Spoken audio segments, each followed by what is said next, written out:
Hello, welcome back to Franklin Covey's On Leadership podcast with Scott Miller. That's me. I'm your host and interviewer each week. Now the world's largest weekly leadership podcast with over 250 unique episodes taped since our beginning 4 years ago. I'm also privileged to be the author of a 10-volume series from HarperCollins Leadership called Master Mentors, 30 Transformative Insights from Our Greatest Minds, where each year I write a different volume in the Master Mentors book based on guests on this Franklin Covey podcast. And Volume 2, Master Mentors Volume 2 is now out as well too, featuring 30 new mentors and 30 new insights on our way to 10 volumes in this series. Hope you'll pick up a copy. Very easy, breezy read. I kind of call it now the new chicken soup for the soul. You can read the book in under an hour. It's meant to be read like from Nashville to Orlando or from LA to San Fran. So I hope you'll pick up a copy of Master Mentor. Our guests today are two powerhouses in both the business, academic, and literary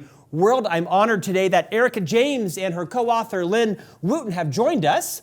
They are the authors of the recently released book, The Prepared Leader: Emerge from Any Crisis More Resilient Than Before. Yes, we have two authors joining us today. Erika James, Lynn Wooten, welcome to On Leadership. Scott, thank you so much. It's a pleasure to be here. Same, Erika. Lynn, welcome as well. Scott, it's an honor, especially for someone who's consumed Covey knowledge for 30 years plus. So definitely an honor. Lynn, I'm in the same boat. I am a 27-year associate of the Franklin Covey Company. Dr. Covey raised me from a very immature, incompetent individual producer to a little more competent leader, but delighted that you both have been around the Franklin Covey content for some time. Truly an honor to have you both here. The two of you are independently and collectively absolute powerhouses. A little bit about those last few people who may not know you as leadership authors. Erika James, you're the dean of the Wharton School, one of the most prestigious academic institutions in the world. In fact, you are the first woman and first person of color to serve as the dean of that 141-year academic institution.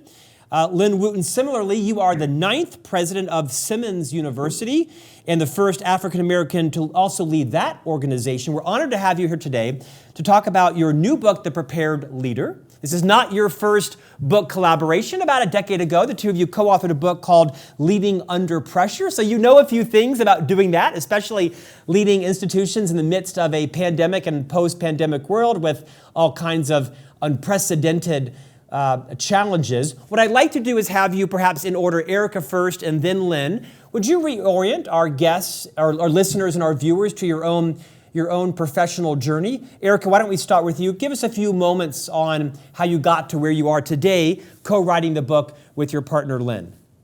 There's a lot to that question. So Lynn and I have been friends. We met in graduate school in the mid-1990s, early 1990s, and have been collaborators and authors and friends ever since. So our collaboration is very long-standing. For me personally, I am a psychologist by background and training and entered the field of organizational psychology, where I thought I would be spending my career focused on understanding matters of workplace diversity. And at one point early in my academic profession, I was teaching a group of MBA students who also were working full-time at an oil company that was in the midst of a pretty significant class action discrimination lawsuit. And the more I learned about that particular incident, the more I started to see that the organization at the time was really experiencing this discrimination issue as a crisis because it was highly visible. There was a lot of adverse stakeholder reaction. So my research was really born from wanting to understand how firms respond to discrimination and diversity challenges. And Lynn and I collaborated on that initial paper. And then over the 1990s and 2000s, Enron and WorldCom and all of these other business scandals happened. And our collaboration just continued to grow and be much more broad in terms of the types of crises that we started to look at. And that culminated in a first book, Leading Under Pressure. And then 10 years after that, we said we should probably revisit that. The world has changed. And started on this book, The Prepared Leader, just months before COVID hit. So our timing has been precipitous.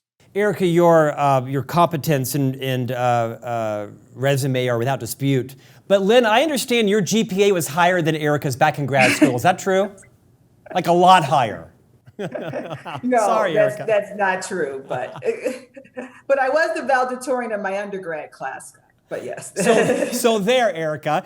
Lynn, give us a few minutes on your own professional background, please. So as Erika said, we both met in grad school at the University of Michigan. She's more of what we call a micro-organizational theorist and was trained in organizational psychology. My PhD is in corporate strategy. So I look at big pictures, firm performance, organizational performance.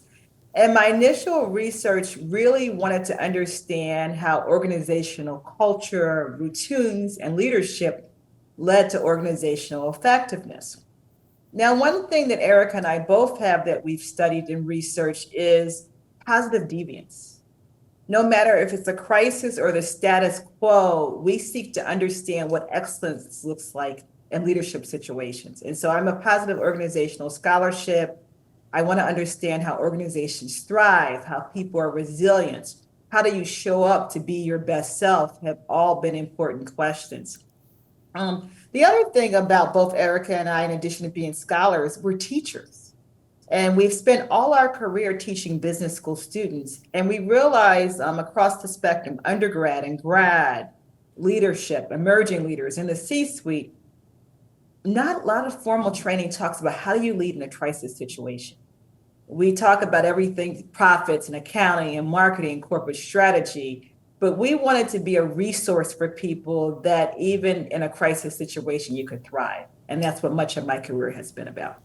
I mean, Lynn, it's a bit of a cliche, but you could argue the best time to have written this book would have been 2.5 years ago, right? But the second best time to have released this book is right now, because there's not a leader in the world that isn't thinking about what are the lessons that we've learned. And this is coming again, whatever this is, whether it's a pandemic again or some global crisis or an inflationary, unprecedented, increase in pressures on our budgets or on supply chain. You'd argue that, it's just as timely now as it might have been 2 years ago because every board, every executive team is thinking about it. Lynn, what are the biggest lessons you think leaders have learned from the last 2.5 years? Scott, you articulated it so well. Before what I call the pandemic era, everybody said, not me. I'm never going to have to lead in a crisis. The crisis is not going to touch my organization. I don't need to know about how to lead in a crisis. And then you go to 2020, in the spring of 2020, and everyone on this planet, every industry, every person was touched and started to say, I need the skills to live in a crisis. And so now, there's more acknowledgement that it's important that we all have the skill set to lead in a crisis. People are more in tune to saying, what are the signals of a crisis? How do I prepare for that crisis? How do I get to business recovery mode that we talked about? But more importantly, what Erika and I think of a hallmark of crisis leadership is engaging in real-time learning. So before, during, and after the crisis, so that the organization comes out to be better. Lynn, well said. Erika, I'm going to ask you to follow up on that. Of all the books that you could have written or co-authored with your longtime friend and colleague, Lynn, why did you pick this topic? Why was Emerging from Any Crisis More Resilient Than Before, where you chose to put your precious spare time, right? I mean, you're leading one of the most reputable institutions academically in the world. Why is this topic so important to you personally, Erika? So going back to my work in crisis management in the early days, one of the things that was just so problematic for me as a teacher of business students was the narrative in this country and around the world that business was bad, that business leaders were bad or corrupt or problematic, and the lack of trust that existed in the corporate sector.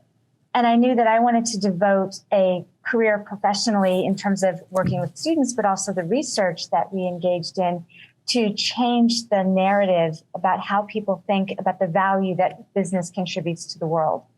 And we know that every organization at some point or another is going to experience a threat that they are unprepared for.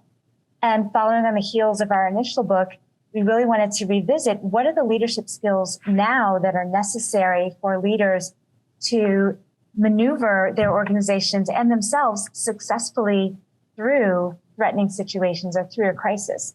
And it so happened that just as we were starting to write this book, the pandemic hit. And it also so happened that Lynn and I both started as new leaders in pretty visible powerful institutions. And so we were experiencing the need for effective crisis leadership while we were also writing about it. So a number of things came together that just made this the perfect time to highlight what the world needs more to advance effective, strong, ethical, prepared leaders. Ladies, the book is enormously practical from academicians, of which you are. You're in leadership, and you also are running large, business enterprises because schools have P&Ls. The book really is a must read for every COO, every CMO, every CEO, every COO, every CIO, every CTO. It's a must-read for every board member, for anybody who's in risk management, anybody who's in public relations. It's enormously practical. You organize the book into kind of two big sections, if you will. You call the 5 phases of crisis management, we'll talk about in a moment. And then you go into even more practically what you call the 9 skills of crisis management. Erika, I'm going to come back with you, stay with you for a moment. Let's talk about what these 5 phases are. 1, you and Lynn call it the early warning signs and signal detection. 2, preparation and prevention. 3, damage containment. 4, recovery. And 5, learning and reflection. They're fairly intuitive, but I think I was most taken with the first phase you call early warning and signal detection. Erika, why don't you lead us off and tell us why that's such a vital leadership competency, and why do so many of us miss it? Is it aloofness or arrogance or distraction, lack of focus, lack of experience? Erika, talk about why, number 1, early warning and signal detection is so maybe underrated. Honestly, you answered your own question, because it is all of those things. It goes back to the point that Lynn made. We don't believe that we will be directly affected by unfortunate events. And there are a number of human biases that lead into a mindset or a framework that allows us not to think that anything bad will happen to us. It's actually a self-protection mechanism. So those leaders who do recognize this cycle that we refer to in the book of panic and neglect, something bad happens to us or to another organization, we're in this frenzy trying to deal with it, and then we forget about it and assume it's over and nothing bad will ever happen again. And we know now that that's never going to be the case. Things will always continue to be bad. And so the more we can prepare and train our minds to be thoughtful about understanding what's happening in our environment that leads us to be vulnerable to external threats, and even more importantly, to internal threats, things that we're doing ourselves in the organization, decisions that are being made, actions that are being taken that could lead to a threat down the road. And so the more we're able to highlight the need for people to pay attention to those small decisions that over time could add up to something pretty negative, it has got to be the initial facet of crisis leadership. I mean, it seems like a no-brainer, but when you're a leader of an enterprise or a division or of a large organization, the pressures are daunting, right? They're unrelenting. Engagement, retention, growth, acquisition strategy, and not a lot of C-suite leaders have time to prepare for the uncertain. But in many ways, it is a leadership competency to be able to be looking around corners, right? To kind of be anticipating what might come and to have plans in place for that, which is tough to do because you're focused on the bottom line and quarterly profits and things like that. I think everybody's been sobered up to understand how important it is to dedicate time and intellect, maybe even humility, right? To recognize this is coming again. Whatever this is, it's going to come our way again. Will we be caught, prepared or unprepared? Lynn, would you build on what Erika said of many practical real-life examples? Obviously, you two used the pandemic as a real-life example throughout the book. Lynn, what did the NBA get right and get wrong? Obviously, the NBA was at the center of the pandemic firestorm in the beginning around things maybe they did right or wrong, and everybody watched what they were doing as we did and didn't go to games and saw different, players react different ways, and commissioners and coaches and owners react. What would you extrapolate for all of us to learn, whether we're in the business of selling lingerie or IT or tulips or academic services? Lynn, what would you say are some of the lessons to take away from how the NBA, National Basketball Association, dealt with the pandemic? One of the things we talk about is the importance of speed, and speed in the context of quick, ethical decision making. So the NBA said the pandemic is not going anywhere. but we still want to be able to run our business and provide basketball to the world. So how can we do that? The next thing they did was they were creative. Okay, we know what some best practices are. We know what the data says. And one of the best practices, you create a bubble around people, you have really good health policies, and you try to contain the pandemic. And so the NBA said, where can we go and create that bubble? Well, we can go to Orlando, Florida to create that bubble, have that community follow the best protocols. So the NBA was good about how do I get to the thing about this is a crisis, but I want to get back to business recovery. And therefore, it's going to take me to use the best data, the best practices, to scan my environment and to be creative. In the book, we talk about trust being a component. And the NBA had to build trust for its players, its basketball community, and its viewers. And in the book, we say trust takes a lot. You have to demonstrate that you're competent. And so the leadership was able to demonstrate that they're competent. They were able to make a psychological contract that we're prioritizing our players and our fans. And then they were able to communicate what they're doing to let the world know. So they're their exemplar example of, I love the NBA example, Scott. Lynn, expand on that for a moment. And then Erika, I'll invite you to follow up after Lynn. Let's talk about clarity of communication. Now, this is not meant to be a political statement, but during the onset of the pandemic with the Trump administration here in the US, I don't think anybody, even his most staunch supporters, would have said the strength of the administration was clarity in communication.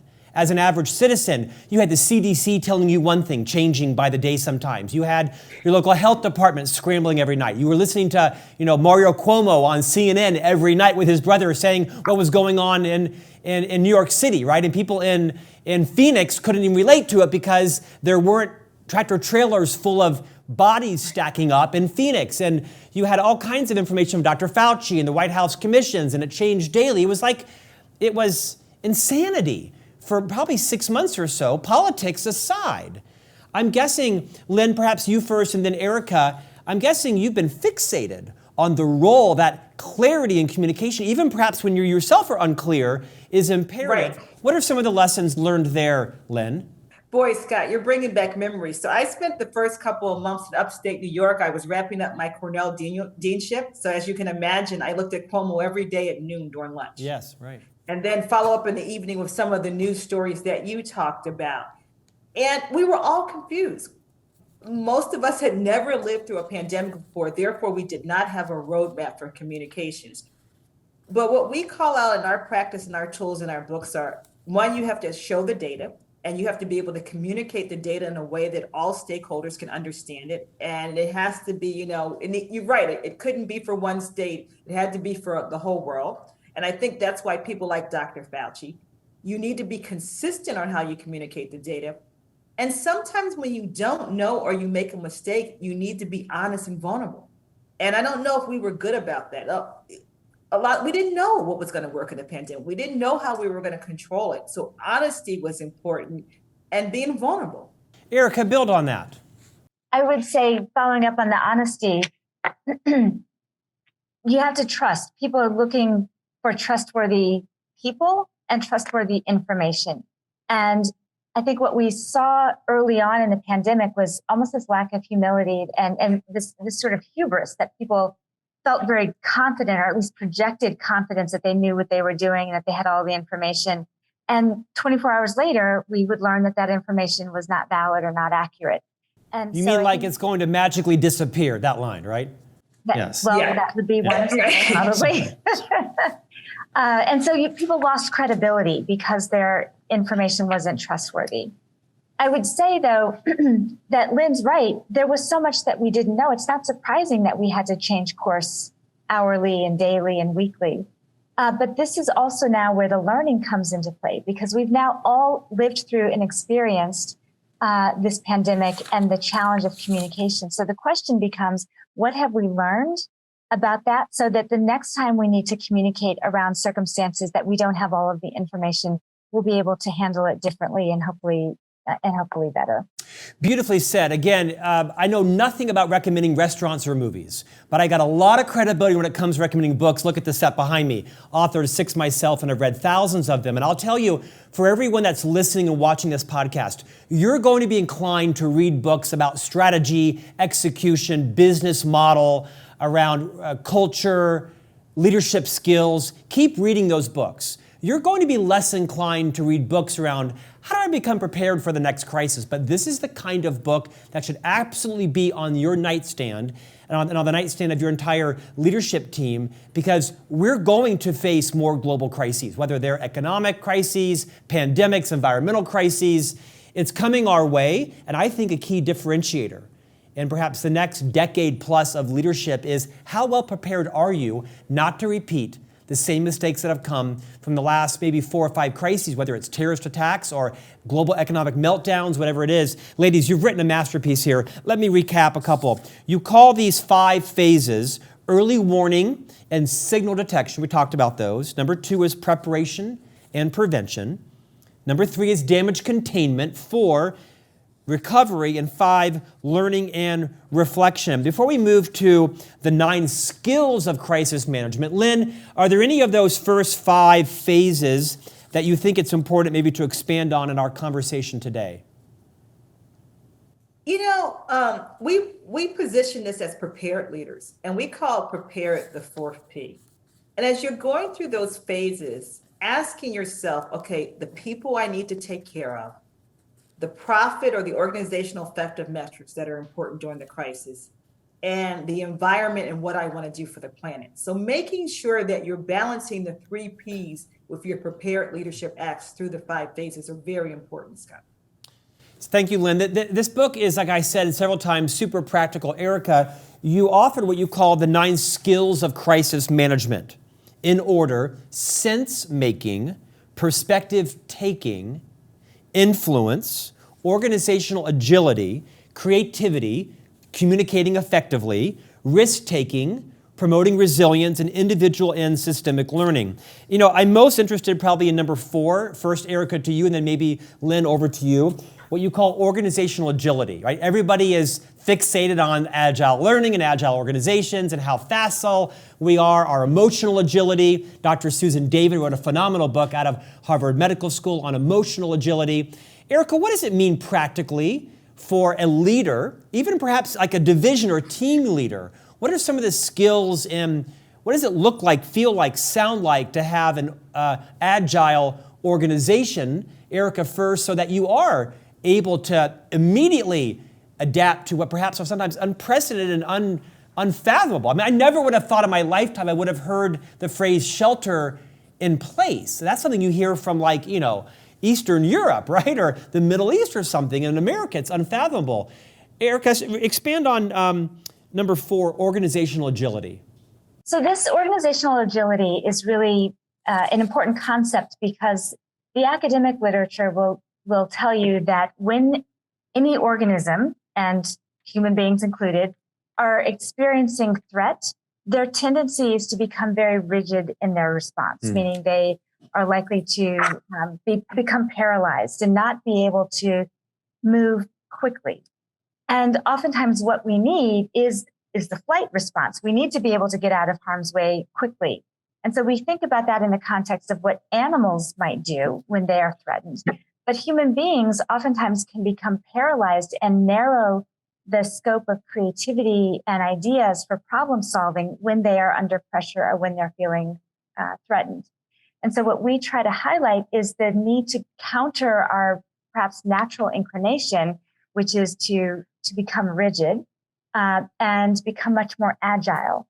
Individually, as an individual leader, as an individual contributor to the organization, that might look like trying new things. It might look like talking with new people. It might look like experimenting in small ways because in a crisis, whatever has worked before on everyday problem solving is probably not going to work again for this new situation that you're experiencing. So putting yourself out there to find opportunities to be much more aggressive and agile in our behaviors and in our mindset is a critical competency for leaders during times of crisis. Lynn, what would you add to what you call the fourth skill of the 9 skills of crisis management, organizational agility?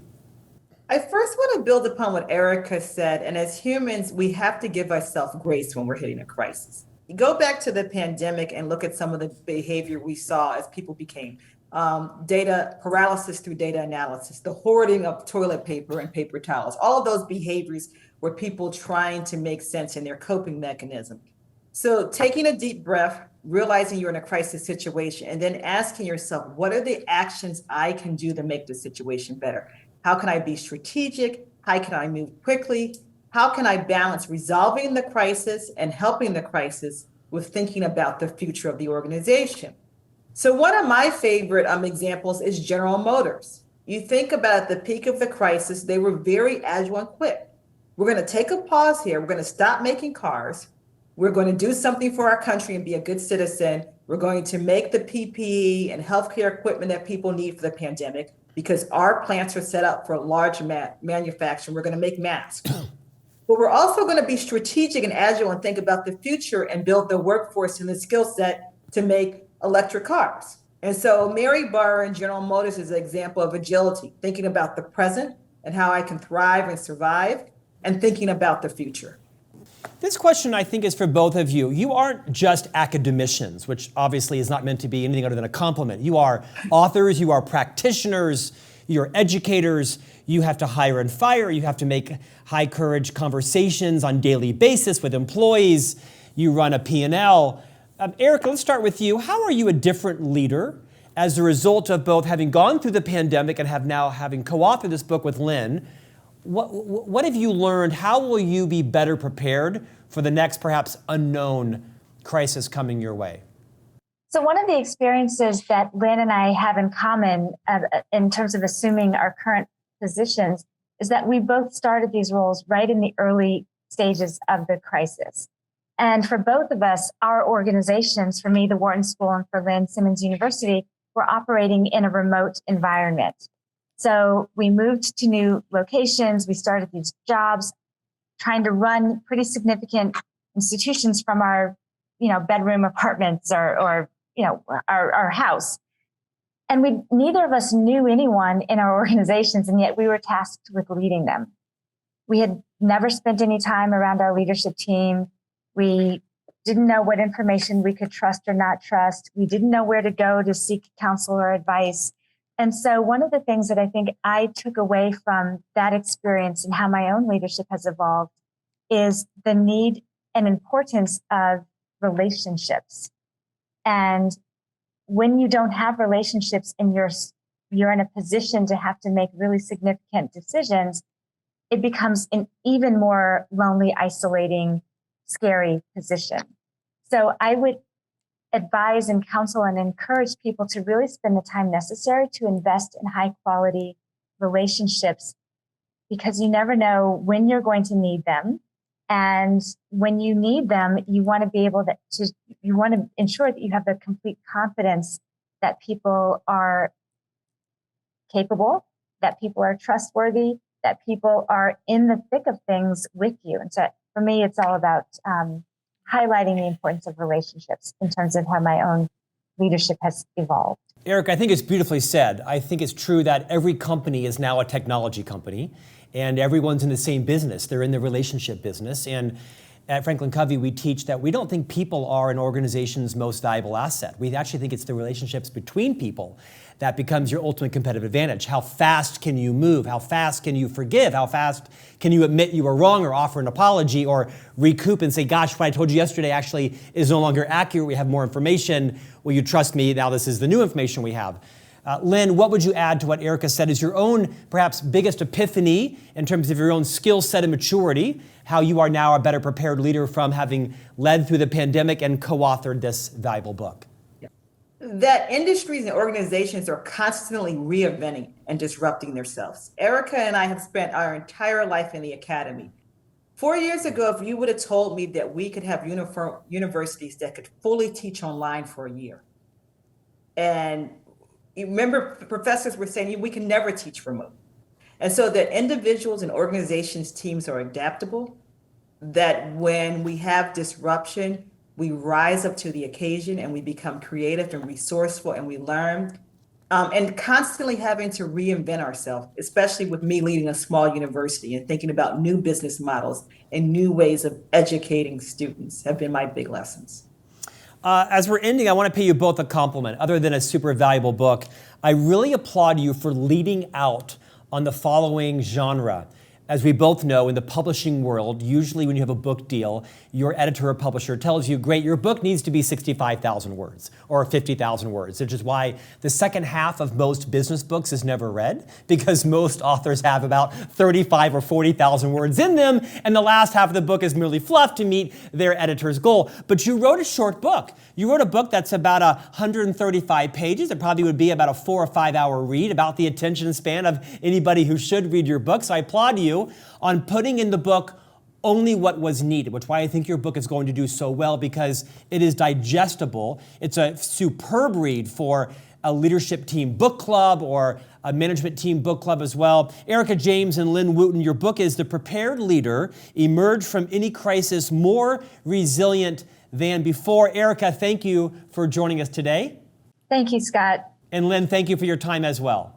Scott, thank you. It's been an honor. And we'll see you back here next week for a new conversation on leadership.